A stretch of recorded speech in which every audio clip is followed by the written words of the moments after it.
Alors que la Chine n'en finit plus de s'étendre vers l'espace, la France et même l'Europe pourraient trouver en elle un nouveau partenaire. On va en parler dans cette émission aujourd'hui avec à mes côtés Béatrice Hainaut, chercheure d'espace à l'IRSEM, l'Institut de recherche stratégique de l'école militaire. Bonjour. Bonjour, bienvenue sur le plateau de Smart Space. En face de vous, on a Pierre-Yves Messelin, enseignant-chercheur à l'Université Toulouse 3 et planétologue à l'Institut de recherche en astrophysique et planétologie. Bonjour. Bonjour. Bienvenue sur le plateau de Smart Space. Alors Béatrice Hainaut, je me tourne vers vous en premier. Les ambitions chinoises, elles sont énormes. Le pays vise la Lune pour 2030. Oui, tout à fait, même éventuellement avant 2030. Alors, c'est vrai que si on va avoir une idée des ambitions spatiales de la Chine, on peut aussi se référer à ces documents officiels qui permettent d'avoir vraiment l'étendue finalement des ambitions qui sont tous azimuts. On pense au livre blanc qui a été publié en janvier 2022, qui parle de la Lune, mais pas seulement. Et puis, très récemment, le livre bleu également qui a été publié en février de cette année, en fait, qui donne un peu les perspectives pour l'année à venir et même sur les 2 ans à venir. Donc effectivement, on a par exemple le satellite de relais de communication autour de la Lune, et puis on a bien sûr également l'accent mis sur aussi la technologie des lanceurs qui est vraiment clé pour retourner, pour aller sur la Lune. Pour aller sur la Lune. La Chine n'y est toujours pas allée, hein, donc c'est très intéressant. De manière humaine, non. De manière humaine, non. Par contre, technologiquement, vous faites bien de le rappeler, en exploration robotique, elle a été précurseur à ce niveau-là. Tout à fait. Il y a plusieurs missions qui ont été réussies, dont une qui a vraiment frappé les esprits des scientifiques et aussi des médias, parce que c'était la première sur la face cachée de la Lune. Oui. Je pense qu'on en reparlera dans cette émission, mais effectivement aussi des prouesses technologiques qui sont quand même assez remarquables. Et ces prouesses technologiques, aujourd'hui, la France peut en bénéficier. Et c'est peut-être là que vous intervenez, Pierre-Yves, dans votre travail. Vous travaillez pour une technologie qui doit servir à l'exploration lunaire chinoise. Effectivement, donc je suis le responsable scientifique d'une expérience qui va être embarquée à bord de la mission Chang'e 6, qui devrait décoller depuis la Chine au mois de mai de cette année. De cette année, donc on est vraiment sur la dernière ligne droite, même si c'est pas la fin de l'expérience, parce qu'en général, on est à mi-chemin au moment du lancement, à peu près. Alors c'est une mission très courte, qui va durer à peu près 50 jours, puisque ça va être une mission de retour d'échantillons. Et ce seront les premiers échantillons qui vont être amenés depuis la face cachée de la Lune. Donc du régolithe lunaire. Voilà, du régolithe lunaire. Et nous, notre instrument, donc c'est le premier instrument français qui va être déployé à la surface de la Lune. Et c'est aussi la première collaboration entre la France et la Chine dans le domaine de l'exploration du système solaire.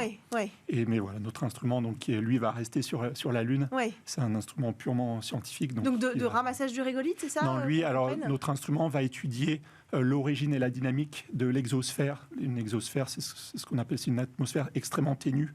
Donc une enveloppe de gaz qui entoure la Lune, et on va essayer de comprendre l'origine de cette petite atmosphère in situ. D'accord. Ça, on l'avait jamais fait, c'est-à-dire que vous l'avez dit, mais j'insiste sur ce point, c'est important, c'est ce qui révèle aussi l'intérêt de la France de se tourner vers la Chine. Ces technologies à destination de la Lune, on les avait jamais réalisées. Alors, nous, ça s'inscrit dans une recherche scientifique qui avait démarré depuis les missions Apollo. Donc moi, mon instrument vraiment arrive est complémentaire d'autres expériences qui avaient été faites. Il n'y a pas de rupture technologique dans ce qu'on fournit à la Chine, mais par contre, la Chine est de plus en plus soucieuse, en fait, d'embarquer des instrumentations scientifiques performantes, puisque c'est vrai qu'un des moteurs de son exploration de la Lune, initialement, c'était quand même développer des technologies, mais voilà, ils se soucient de plus en plus du retour scientifique de leurs expériences. Et donc là, on en est aussi, avec Chang'e 6, on sera à la 6e mission lunaire chinoise. Donc elle a tout enchaîné avec succès. C'est ça qui est impressionnant. Depuis 2007, on a eu Chang'e 1, Chang'e 2, qui étaient démontré leur capacité à se mettre en orbite autour de la Lune. Ensuite, il y a eu Chang'e 3, Chang'e 4, se poser à la surface de la Lune et déployer un petit rover qui a parcouru plusieurs centaines de mètres autour du lander. Et ensuite, le dernier volet jusqu'à présent, c'était Chang'e 5 et Chang'e 6 autour d'échantillons. C'est assez impressionnant, hein. C'est vrai vous vous rappelez l'échelle de temps qui est assez intéressante à partir de 2007. Et alors non seulement il y a eu cette approche autour de la Lune, mais il y a aussi la construction de cette station spatiale, Tiangong, en orbite autour de la Terre, exclusivement chinoise. quel est le regard de l'Europe et même peut-être de la France sur cette avancée fulgurante de la Chine et puis cette indépendance surtout? Juste avant, peut-être une remarque par rapport à ce qui vient d'être dit. Effectivement, c'est pour ça que je rappelais l'importance des documents un peu programmatiques de la Chine, comme le plan quinquennal. Donc, tous les 5 ans, et ce livre bleu qui est annuel. Et ce qui est frappant, finalement, c'est cette régularité, l'annonce des projets. Alors, il peut y avoir quelques retards, parce que dans le spatial, même si quand on est très bon, on a du retard. Oui. Mais le fait que la Chine est malgré tout au rendez-vous, alors elle a des avantages politiques pour cela, on le sait bien. Il y a une stabilité politique qui le permet. Voilà, il n'y a pas de... C'est important de le rappeler, hein, il n'y a pas d'alternance non plus dans le budget, quoi, hein. Et il y a moins à justifier aussi de certaines dépenses qu'on peut avoir, nous, dans notre pays. Donc ça peut aider. Ensuite... le regard qui peut être porté, on peut aussi voir au niveau français juste le fait que, je tiens à le souligner parce qu'on est en 2024, on va fêter les 60 ans des relations diplomatiques entre la République populaire de Chine et la France. Donc la reconnaissance de la République populaire de Chine en 1964, ce qui est important. Et puis ce qui a suivi bien longtemps après, mais un accord de coopération, on va dire, ou un partenariat global en 1997 qui structure encore aujourd'hui la coopération spatiale, même si on a des accords complémentaires qui derrière se sont cumulés. Donc il y a une reconnaissance de la France, de ce pays très dynamique, très voulant faire des progrès scientifiques, etc. Et la volonté de la France qui est au moins du point de vue scientifique de vouloir s'engager à ses côtés dans des domaines qui restent très circonscrits, hein, puisqu'on est plus dans les domaines, donc vous l'avez dit, de l'exploration, l'astronomie ou encore de l'observation de la Terre. On est vraiment sur des domaines scientifiques. On est sur une relation qui est surtout structurée par le CNES, où après, il y a plein d'autres acteurs, des universités, des centres de recherche, etc. Oui. Mais ça se focalise là-dessus. Juste pour souligner qu'en novembre de l'année dernière, il y a eu le 13e comité mixte spatial franco-chinois, donc avec le CNES et son partenaire chinois, qui est un comité qui se réunit régulièrement. Bon, il y a eu la parenthèse du Covid, mais pour faire le point un peu sur tous les projets en cours et puis éventuellement les futurs projets. Est-ce que ce partenariat entre la France et la Chine s'est intensifié après l'exclusion, j'allais dire, du partenaire historique russe ? Est-ce que c'est un peu difficile? Oui. Je dirais, alors, il y a eu une forte augmentation de la collaboration entre la France et la Chine depuis depuis le milieu des années 2000, début des années 2010. Donc, comme vous le disiez, dans le domaine de l'observation de la Terre, dans le domaine de l'astrophysique, astronomie, et puis dans le domaine maintenant de l'exploration spatiale. Mais voilà, il y a toujours la question combien de temps cette collaboration va pouvoir perdurer. Parce que pour ce qui est par exemple de l'exploration de la Lune, c'est vrai que l'ambition ensuite de la Lune, c'est de développer une station lunaire à la surface proche du pôle sud de la Lune. Et elle a comme le projet de développer cette mission, notamment avec la Russie. Et donc, c'est là où ça pourrait poser problème, c'est ce que vous dites, pour l'instant, de la part des... Donc tout le monde attend, en fait, de voir quelle va être la position de la Chine vis-à-vis de la Russie. Alors pour l'instant, on nous demande un peu de ne pas s'engager, même en tant que scientifique. Oui. On nous encourage à continuer de collaborer avec les Chinois dans d'autres domaines, y compris peut-être sur les missions suivantes Chang'e, alors pas Chang'e 7, puisqu'elle est déjà trop avancée, mais peut-être Chang'e 8. Il y a encore des fenêtres d'opportunité de collaboration. D'accord. Mais le programme suivant qu'elle va initier dans les années, début des années 2030, 2032, 2035, qui sont les missions ILRS, là, pour l'instant, on n'a pas eu S'installer sur la Lune, on ne sait pas encore avec qui on veut le faire. C'est vrai que vous faites bien de le rappeler. Alors, la France et l'Europe ont des accords avec les États-Unis, les accords Artemis, pour retourner sur la Lune. Donc il y a cette position où on ne voudrait pas froisser notre partenaire américain. C'est ça. On est un petit peu sur une ligne de crête. On est sur une ligne de crête. Entre le programme Artemis et puis travailler avec les Chinois, parce que nous, c'est vrai qu'en tant que scientifiques français et européens, on n'a pas encore nos capacités de se déployer à la surface de la Lune, donc on doit il faut quand même qu'on aille flirter avec des partenaires intéressants. Les seuls qui sachent le faire de manière fiable pour le moment, c'est les États-Unis et la Chine, parce que la Russie n'est plus vraiment dans le jeu aujourd'hui. Ouais, sachant que la Chine reste aussi très prudente maintenant quand elle parle de son projet ILRS. Elle évite de citer la Russie pour capter les partenaires. Alors, ce n'est pas forcément à destination de la France, mais en tout cas à destination des pays qui sont capables, qui veulent, qui ont une volonté. Donc, elle est elle aussi assez prudente. Elle aussi, finalement, on pourrait dire, sur cette ligne de crête, pour capter de la coopération. Elle y arrive. Il y a aussi l'Égypte qui vient de rejoindre ce projet. C'est un pays qui a des compétences malgré tout, certaines, etc. C'est pas comme la France, mais voilà. Et donc on voit qu'elle reste aussi, elle aussi prudente. Et puis juste sur la coopération peut-être européenne en général, vous parlez de la station spatiale, parlons peut-être de Tiangong, où finalement, il pourrait y avoir des expériences, et il y aura des expériences de pays européens dedans, mais l'ESA a quand même fait le choix, s'est positionné en disant il n'y aura pas d'astronautes européens à bord de Tiangong, justement parce qu'il y a cette relation avec les États-Unis. Est-ce qu'il a été précisé une temporalité dans cette déclaration que vous citez là à l'Agence spatiale européenne? Je vous demande ça parce que d'ici 2030, a priori, l'activité de l'ISS sera transformée en activité commerciale. Alors on ne sait pas bien quelle place ça pourrait laisser aux activités scientifiques qui pourraient être au sein de voyages commerciaux, puisqu'on a déjà une collaboration scientifique commerciale qui se met en place. Mais mine de rien, il n'y aura plus le même accès à l'orbite terrestre. Donc est-ce que là, les choses pourraient changer pour l'Europe du côté de Tiangong? Oui, comme je le disais, il y aura des coopérations scientifiques. Il y a quand même des projets qui ont été retenus pour être menés dans Tiangong.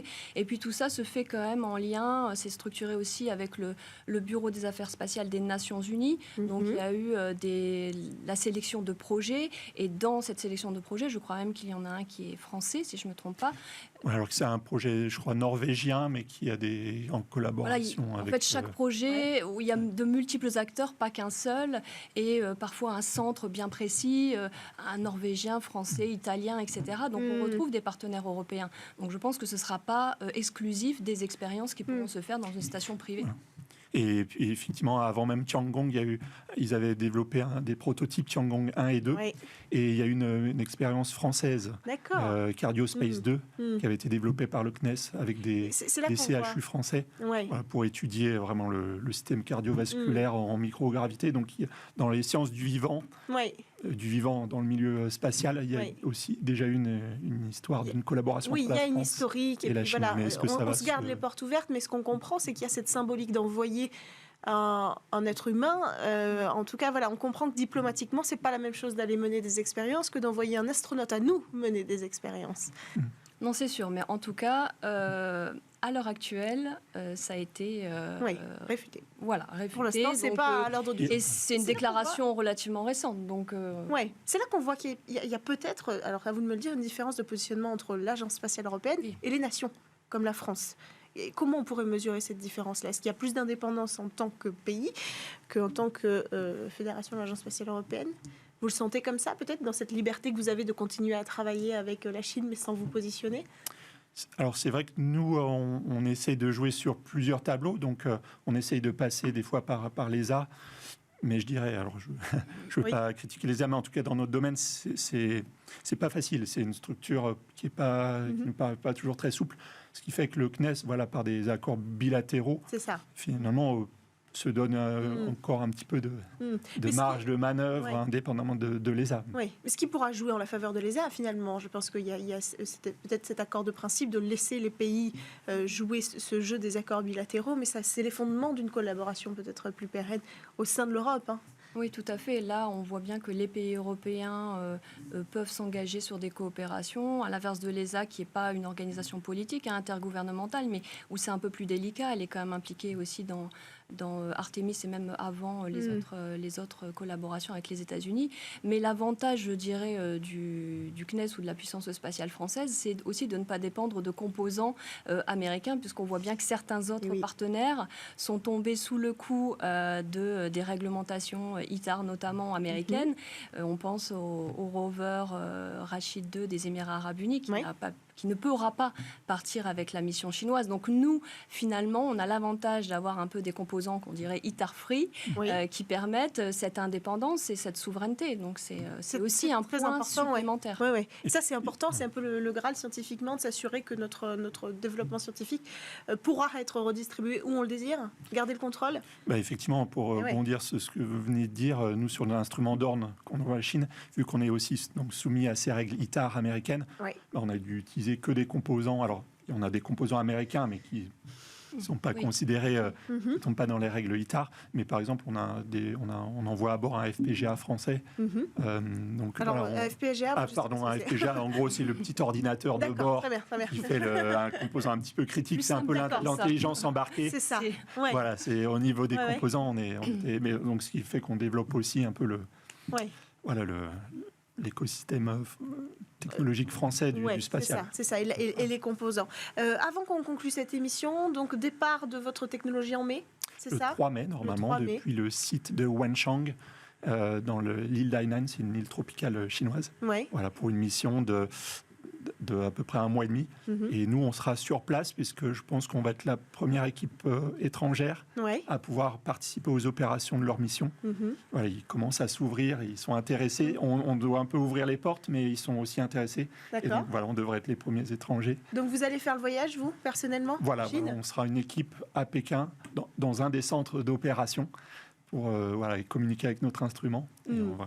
C'est un peu une découverte aussi de voir comment ça va marcher le suivi de leur mission. Et puis cette collaboration sur place, et puis de découvrir les infrastructures, parce que ça c'est peut-être le mot de la fin, mais on n'a pas toujours de date de lancement avec la Chine, c'est parfois un peu opaque, et ça participe aussi à ce mystère-là, et peut-être à cette crainte qu'on a de l'Europe au global. Oui, alors il y a un accès à la formation qui est peut-être pas facile, alors non seulement parce qu'on ne trouve peut-être pas la formation tout simplement, il y a la barrière de la langue, et puis on est peut-être aussi un peu plus ou moins conditionné par le fait que les États-Unis voient quand même la Chine d'un mauvais œil. Bien sûr, c'est une course. Et voilà, et quelque part, on a aussi ça dans notre esprit, ça nous structure un petit peu, même inconsciemment peut-être. Donc on est un peu parfois retenu par toutes ces barrières, je pense.